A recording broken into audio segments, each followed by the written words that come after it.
Slava Ukraina. Mr. President, please.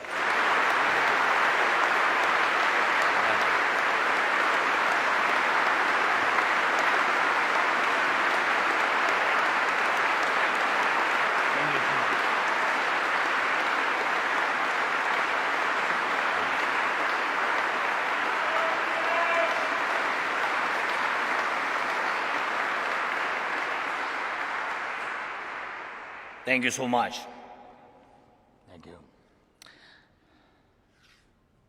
The people of the United Kingdom and their honorable representatives, all the people of England and Scotland, of Wales and Northern Ireland, of all the lands which have been home to brave souls since Europe came into existence.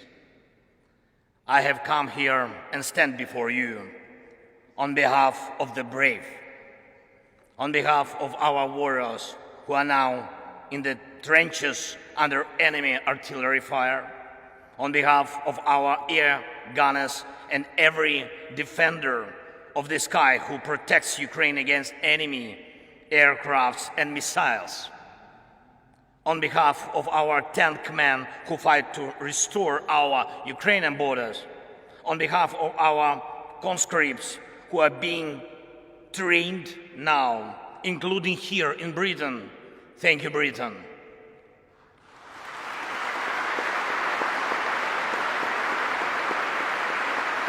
And who will be then deployed to the front line, skilled, equipped, and eager to win. On behalf of every father and every mother who are waiting for their brave sons and brave daughters back home from the war. Mr. Speaker, you may, I think, well remember as roughly more than 2 years ago, we met with you here in Parliament. Great honor was for me. And I remember we enjoyed tea. We talked, of course. Talked a lot about our people and about our countries, about the British and Ukrainian political traditions. Mr. Prime Minister Rishi, when we had our meeting earlier today, and I said to you that I will tell a story in my address to the Parliament, and a story about my feelings on my first visit to London as President in autumn 2020. The program was packed. Royal Highnesses William and Catherine, and Buckingham Palace, and aircraft carrier of the Royal Navy, the Westminster, of course, Downing Street, and of course, the war rooms. And there is an armchair in the war room, the famous Churchill's armchair, and a guide smiled and offered me to sit down on this armchair from which war orders had been given. And he asked me, how did I feel? And I said that I certainly felt something. But it is only now that I know what the feeling was. And all Ukrainians know it perfectly well too. It is the feeling of how bravery takes you through the most unimaginable hardships to finally reward you with victory.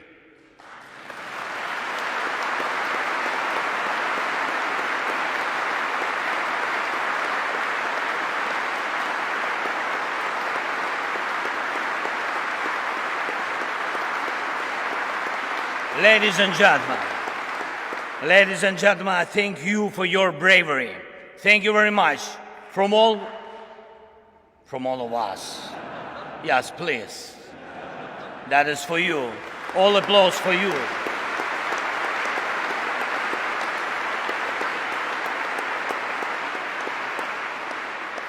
London has stood with Kiev since day one.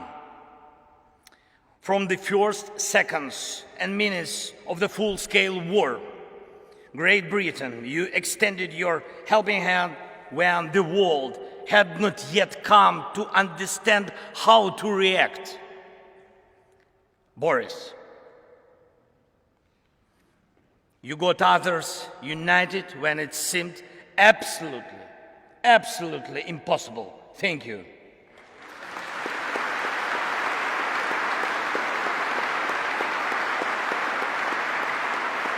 You, all of you, you all showed your grit and character back then. Strong British character. You didn't compromise Ukraine. And hence, you didn't compromise your ideals. And thus, you didn't compromise the spirit of these great islands. Thank you very much.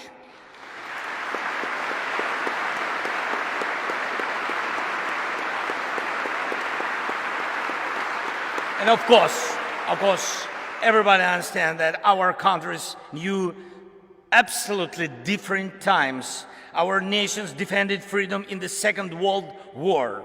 The Iron Curtain divided us. Our people went through crisis and growth, through inflation and periods of social losses and social gains. It was tough, but we always found strength and stamina to move ahead and achieve results. This is the bedrock of our land and your traditions. Ukrainians and Brits defeated the fear of war and had the time to enjoy peace. No matter what we encountered on different stages of our and your formidable history, and you and us and the whole mankind achieved similar result. Evil lost.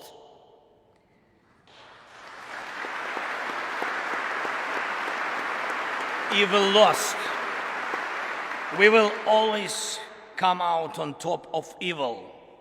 This lies at the core of our, but also your traditions. However, the horizon never stays clear for a while. Once the old evil is defeated, the new one is attempting to rise its head. Do you have a feeling that the evil will crumble once again? I can see in your eyes now we think the same way as you do. We know freedom will win.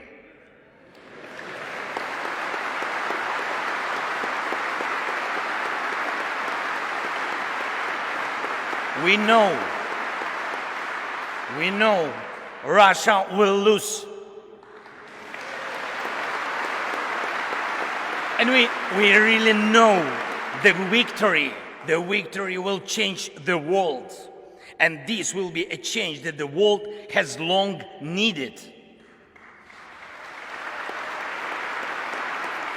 The United Kingdom is marching with us towards the most important victory of our lifetime. It will be a victory over the very idea of the war. After we win together, any aggressor, it doesn't matter, big or small, will know what awaits him if he attacks international order. Any aggressor who will try to push the boundaries by force, who will inflict destruction and death on other peoples, who will try to endure his dictatorship at the expense of other people's blood in criminal and unprovoked wars, as the Kremlin does. Any aggressor is going to lose.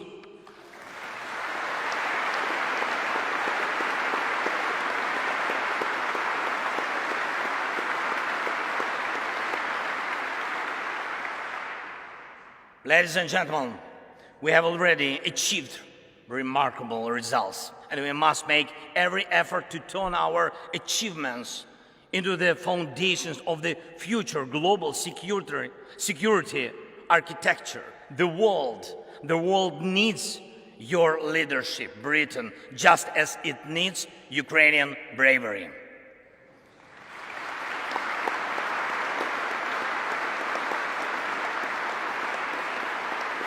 When the full-scale invasion began, we, together with you, Britain, and United States and other allies, formed a true coalition of friends. That is very important. You were among those very few who had helped before the large-scale invasion began, exactly as it will be necessary every time in the future to prevent aggression from happening. Your help was preventive. We must take these principles of preventive aid to those who are threatened with aggression and preventive sanctions against those who threaten aggression as basic principles of the world anti-war policy.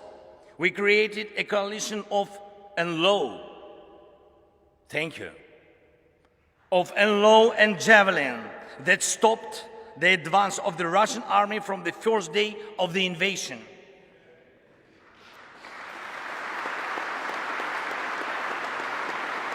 We built the coalition of artillery rounds and a coalition of air defense which allow us to save the lives of our children, of our people, of our civilians, our women, our elderly, and our cities from Russian atrocious occupation and missile terror. We put together a powerful sanction coalition, and your leadership is protecting international legal order through sanctions against a terrorist state cannot be questioned. And we have to steadily continue along this way until Russia is deprived of any possibility to finance the war. Most importantly, together with the G7, we brought about a coalition of values, a coalition that protects the rule-based world order and human rights, a coalition that will work in such a way that over time there will simply be no gray areas in the world in which human life doesn't matter. In order for it to be so, there must be justice. Anyone who invests in terror must be held accountable. Anyone who invests in violence must compensate those who have suffered from terror.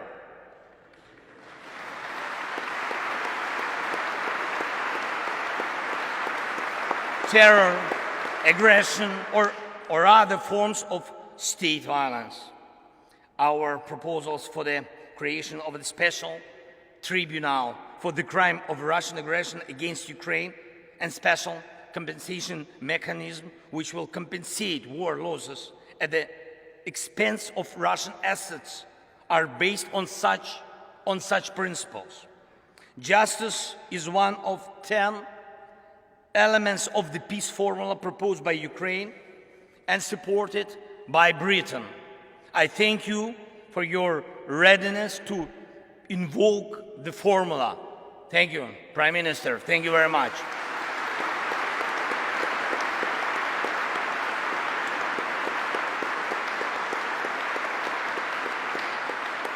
As I already mentioned, Ukrainian soldiers are being trained in Britain, in particular to operate Challengers, your main battle tanks, and it's a tank coalition in action. And I thank you, Rishi. Thank you very much for this powerful defensive step for tank assistance. Thank you. The coalition of long-range missiles is the latest of all. It will allow us to make the evil completely retreat from our country by destroying its headways deep in the occupied territories. And it's not just, I'm not speaking just about weapons. We prove together that the world truly helps those who are brave in defending freedom and thus paves the way for a new history. A history of the world that knows how to be quick in help, who knows how to be effective in defense, who knows how to remain principled in dark hours, who implements its treaties and arrangements in good faith, who does not allow perpetrators to enjoy immunity, who knows how to overcome veto when it's abused, who knows no fear, and who knows how to win. This shall be the new reality of the free world, I'm sure.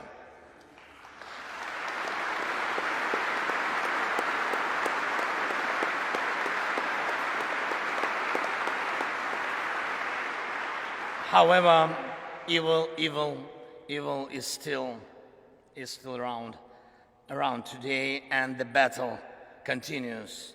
Yes, we know how it's going to end and how we are going to feel on the day victory comes. Every day we continue to pay with lives, pain and tears for bringing victory closer, with the lives of our people, our heroes, whom we lose in battles, with the lives of our heroes who take life and death risks every day to save as many of our soldiers and civilians as possible. And today I will have the honor to be received by His Majesty the King. It will be a truly special moment for me, for our country. And in particular because I will convey to him from all the Ukrainians the words of gratitude for the support His Majesty showed to them when he was still the Prince of Wales. And I also intend to tell him something that is, I think that is very, very, very important, not only for the future of Ukraine, but also for the future of Europe. In Britain, the king is an Air Force pilot. And in Ukraine today, every Air Force pilot is a king.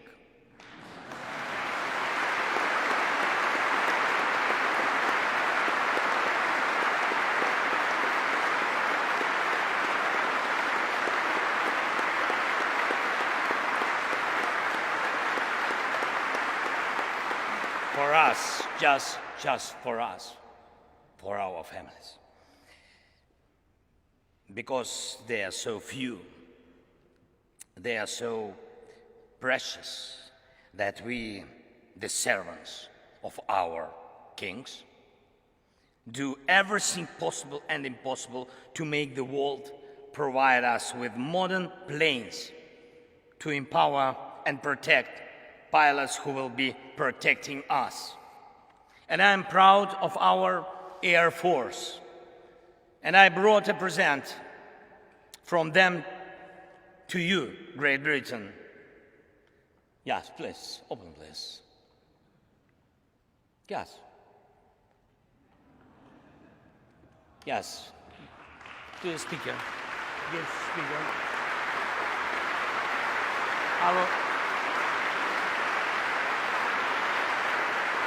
And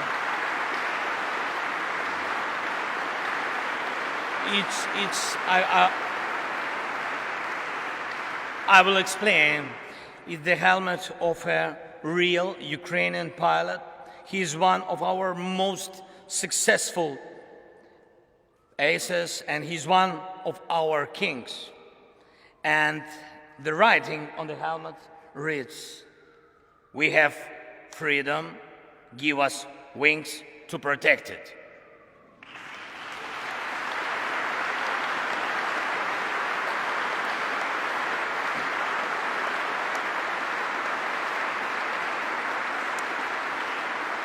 I trust this symbol will help us for our next coalition of the planes, and I appeal to you and the world with simple and yet most important words: combat aircrafts for Ukraine, wings for freedom.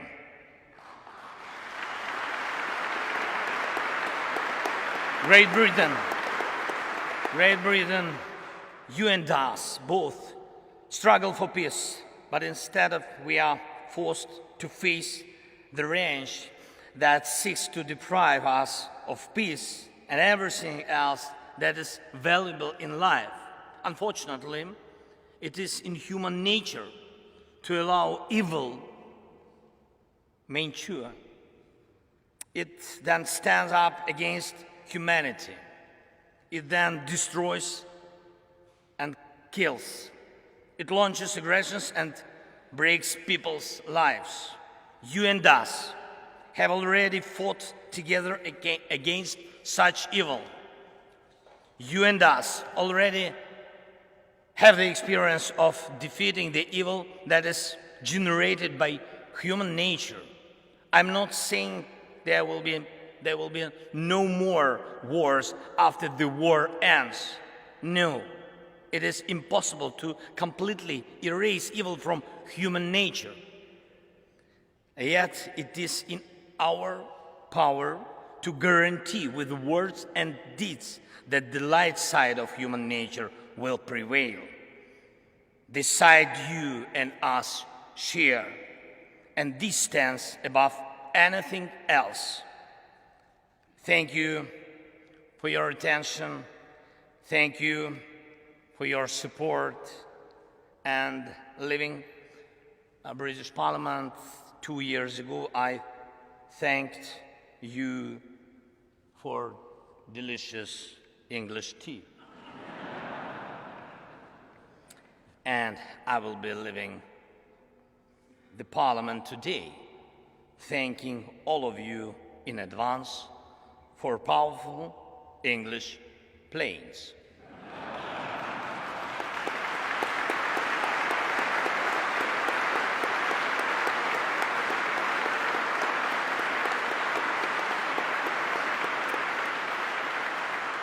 By the way, it's almost 5 o'clock. God bless Great Britain and long live the King. Слава Україні!